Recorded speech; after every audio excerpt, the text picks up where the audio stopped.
Now, speaking of that, and I know you're coming out with a book. I don't want to, spoil anything. You witnessed your dad at 12 Yeah. passing away. I witnessed him at the age of 9, 10. At 9. 9 to 10, passing away of an overdose of heroin, man.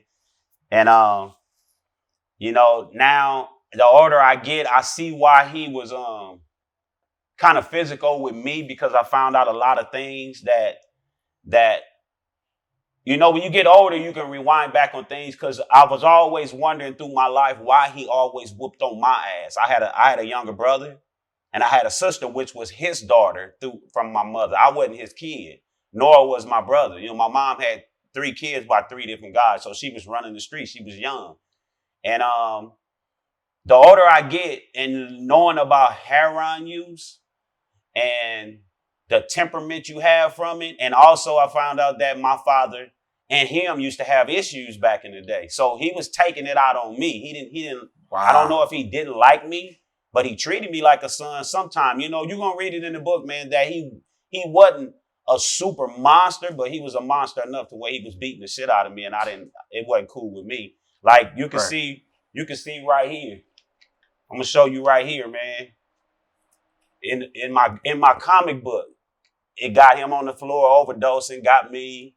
So I'm gonna get you all of this, man. I got everything coming, and Rockstar is helping me push all this, so you know where that's gonna go.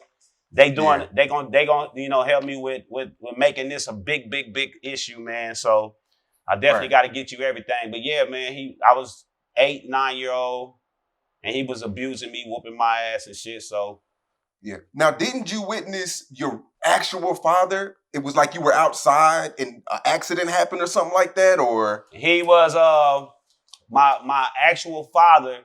It was a church's chicken around the corner that I used to be cleaning the parking lot when I was young. I was probably about 12, 13 at the time. And I witnessed a high-speed chase. And he ended up getting killed.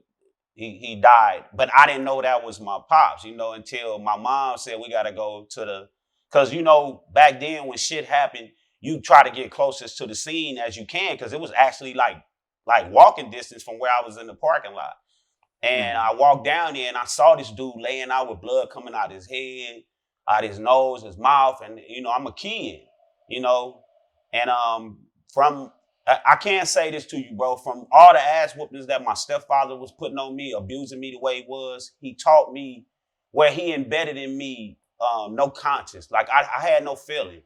And that's why the first chapter in my book is called Numb, because I was numb to everything after that, bro. So it kind of fucked my life up to where I didn't give a fuck about shooting a motherfucker. I didn't give a fuck a motherfucker pull a pistol out on me. You just gonna have to do what you gotta do. I'm not finna act all spooked out, because I got numb to that shit, because he whooped that into me. So when I saw my real dad laying out there, I didn't know who this dude was. You feel what I'm saying? So it was crazy that my mom came like a day or 2 after and said, we got to go somewhere. She took me to the hospital.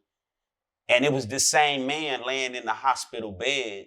He was real buff and real big and bald-headed, and he was laying in there on one of them machines. All I kept saying was his chest get big, go down. And she was like, this is your real father. And I was like, what the fuck? I just seen this dude, Crazy. And I was still numb, though. Remember that. I didn't drop a tear. Everybody was crying. I didn't know him. So it was like, fuck, I'm going to cry for. I don't know this dude. You know what I mean? But I would have loved to have knew my pops like that. You know what I'm saying? That's one thing I didn't never have in my life.